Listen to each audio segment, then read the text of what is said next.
And welcome to the Littleton Station Area Committee meeting for September 15th, 2021. Tonight's meeting, we have 4 agenda items. We will begin the meeting by recapping work to date, concerns identified, and mitigation strategies. Then we will go on to discuss other areas of concern. That will be followed by a discussion of state zoning requirements and the impact on the timeline for this project. And then the group will discuss next steps with respect to this project. So thank you, everybody, for joining us this evening. So it's been a few weeks since this group has met. And so we had left off with bringing in members of the police department, the fire department, to discuss areas of concern from residents relative to the impact that a project like this would have on those departments.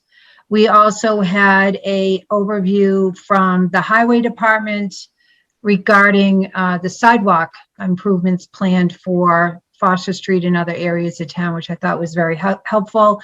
And just so that residents know, if any are on the call, that information with respect to proposed or pending sidewalk projects in the town of Littleton are available on the Department of Public Works website. So if anyone wants to take a look at those plans and timeline, that information is available online. And you can also just Google up, if you go to the town's website, littletonma.org, in the search function up in the right-hand corner, you can just Google, enter sidewalk improvements, and you'll find plenty of information about those pending projects. So does anyone want to give some direction about how we want to go tonight with respect to this project? I know the select board is wrapping up the warrant for town meeting. Clearly, we weren't ready again to bring this project forward in the fall, and that's something that we need to talk about as a group, plans going forward, and especially with respect to the pending zoning change requirements, and I can't remember the exact term for that, that's going to be required by the state as far as what impact that might have on this project. So, well, do we know anything new from the state? Joe? Maren, have you heard anything? I've not seen anything come across MAPC or DHCD, and as far as any updates to the program. And even looking online, I was doing that before the meeting got started. It doesn't look like there's any updates to the guidance outside of what was provided earlier in the year. But we are anticipating updates on that. Is that correct? Yes. Okay. So I've been thinking about this, and I really think we keep talking about how we are the perfect poster child. And yet we really, and I feel like we're being kind of reactive about that. We're waiting for somebody to come to us and say, you guys are the perfect poster child, or we're waiting to hear about the changes from the governor's office.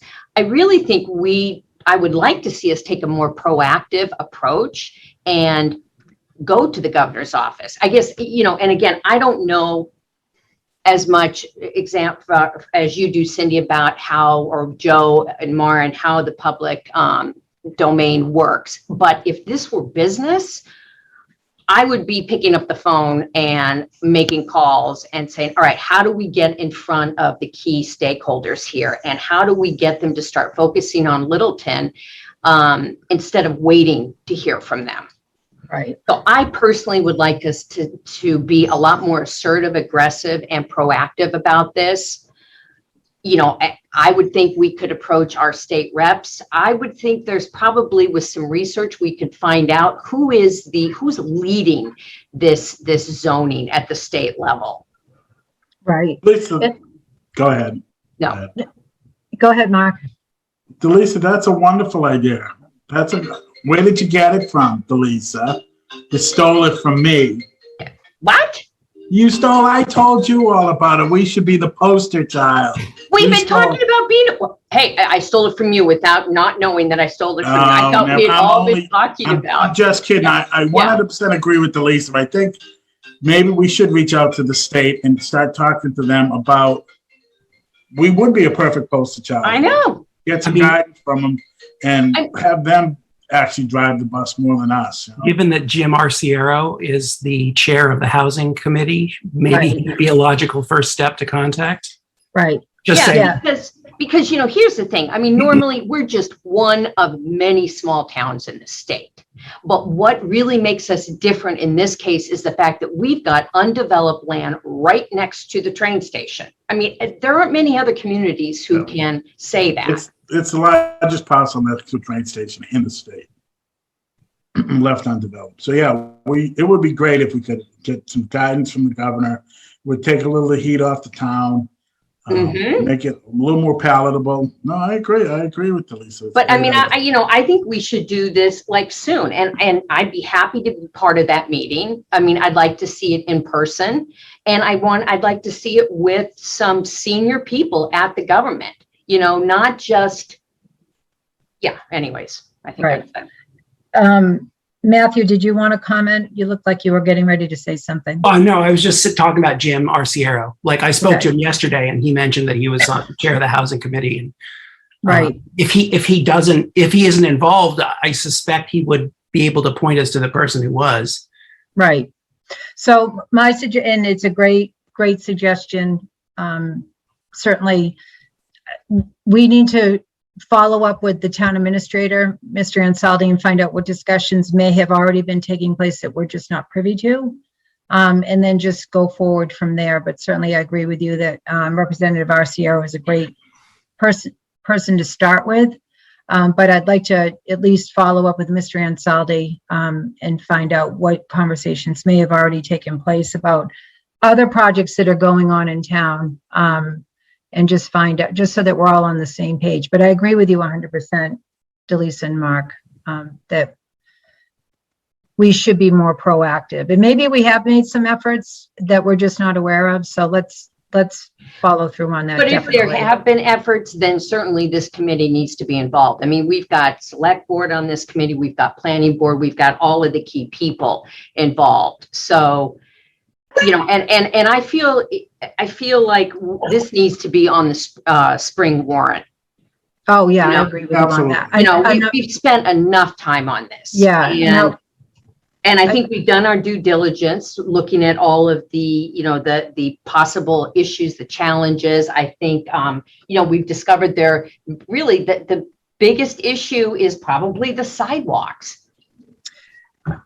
I agree with you. I think it's the sidewalks, but I also think it's the impact on police, fire, and highway as far Absolutely. as personnel, equipment, all of that. But which that's, yeah. No, and I think that's an important, especially from the budget perspective, we need to have our eye on that, just overall. Yes. And have more discussions about that, because we certainly don't want to just be blindsided. We need to start planning. Right. And anticipating this increase in housing and residents in our town. So I think that's the only loose end, honestly, that hasn't been covered. I don't know if any other members have other thoughts. But you know, that kind of stuff, that's going to occur if we want to diversify our housing stock, which we keep talking about, then there's going to be more building, and we're going to have to hire, and we're going to have more police and fire. I mean, that's Right. kind of a given, but I agree, we need numbers behind it. Right. Yeah. So just an example that the police department has a whole cycle with respect to replacing their vehicles, which is great. They have a plan, they have a capital plan, but you know, how we need to realize how something like this could impact that plan, and just talk to our finance team and just make sure that we have those answers, because those answers are going to be presented. And I just think that's one area we don't have the concrete answer for.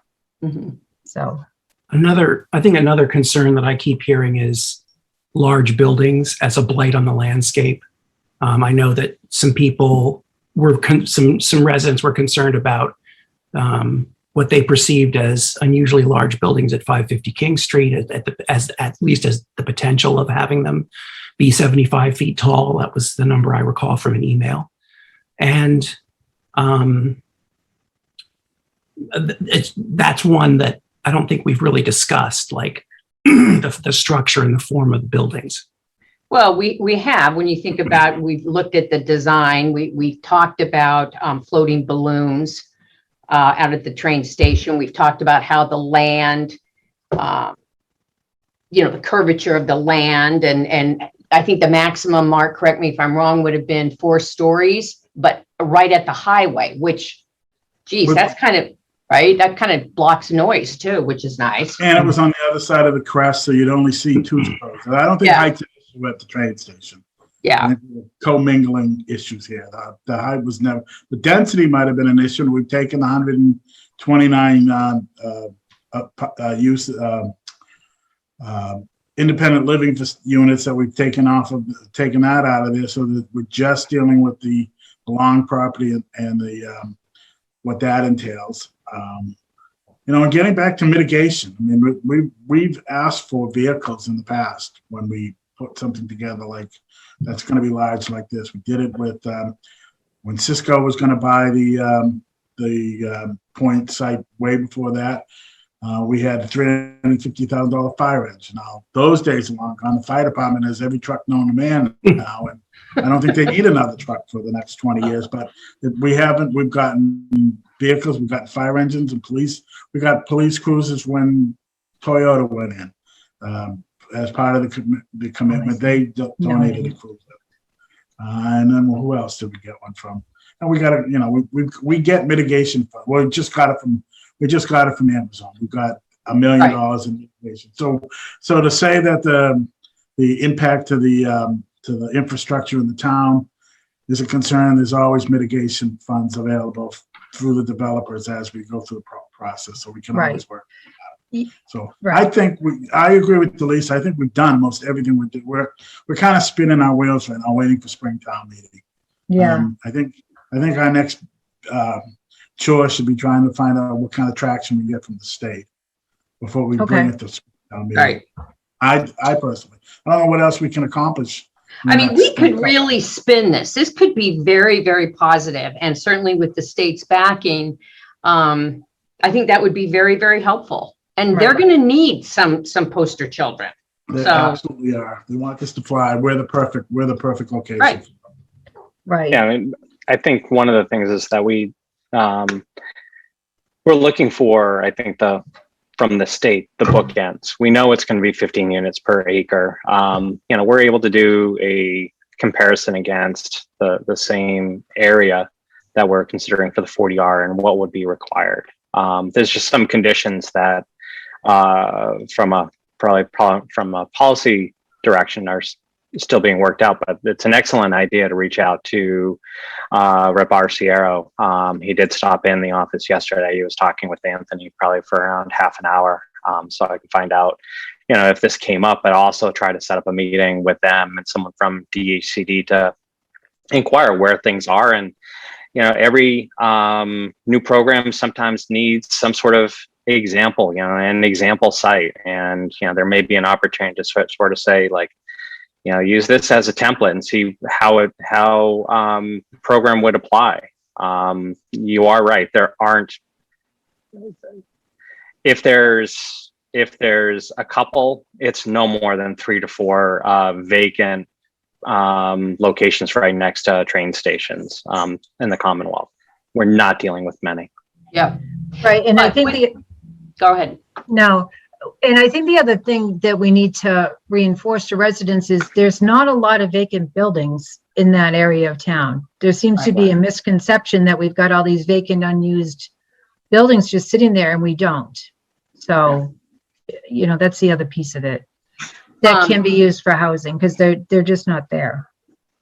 But the other thing too is, if we're going to ask Arciero to come in, let's also ask for a representative from the governor's office. I mean, let's try and again be really well. He's the chair on housing for the governor, he is pretty much the person to talk to about But is housing. and I'm not doubting what you're saying, but I'm just Yeah. wondering if there's somebody else who's looking at the public transportation aspect of it. All I'm suggesting is See, let's ask that we get all of the key. Well, we can ask him stakeholders. that. Yeah, exactly. in And we there. can ask So- Anthony that as well, to Lisa. Okay. So I totally agree with you. So let's focus on that in the coming months. And, I'd like to focus on it starting right after town meeting, yeah, because, then we've got, think about it. Spring seems like it's a long ways away, it's but not. we've got holidays and It'll be here like that. yeah, We know that. yeah. So, okay, that sounds like a plan. Is there anything else? So that's our next steps. We've kind of blown right through the agenda. Is there anything else? Well, so Joe, you're gonna let us all know when. Yep. Okay. Yeah. And talk to Anthony and, And if you want to have a meeting, if they want to come to our meeting or we can come to their meeting, I think we'd all make time to be involved in that. I don't want to speak for everybody, but I would be, I would like to. yeah, I would too. Well, Yeah. We Well, I should think the definitely whole have- committee should be Yeah. involved. I mean, we that's, spent a fair amount of time on this. Let's see it through. hmm Okay. Maren, do you have any thoughts, comments? She's got her shoes on and she's ready to bolt out the door. Thanks. I really appreciate where this is headed. I think you've got the right approach. Okay. All right, good. So that's it. that's it? 17 minutes? I know, look at us. Mhm. All right, Okay. all right. That's it. Yeah. What else can we do? There's not, we can't. There's nothing at this point. We've looked at this for 3 years. There's I know, it's crazy, nothing right? we're gonna If you change. think about it, how far, right? Maren, are the longs on this call? Any of the longs on this? Anybody? No. No, let's see, Kimberly Mayo is in attendance and just raised her hand. Okay. We don't have public input on the agenda for tonight. I think we've heard plenty of input from Ms. Mayo, so Okay. it's not part of the agenda. So that's our plan for going forward. And so we'll wait to hear from Mr. Layden and we'll see what we can set up. After, it has to be after town meeting though. We have too much going on yeah. between now and Yeah. October. Okay, Okay. Great. all right, good. Lovely seeing your Okay. faces. All right, we need a motion. I'll make a Oh, yes. motion that we adjourn. Second, Motion's been made and seconded to adjourn. All those in favor, Mr. Montanari, Delisa, Aye. Matthew, aye. and Cindy Napoli is aye, and that concludes our meeting for this evening. Thank you, Good everyone. Night, everyone.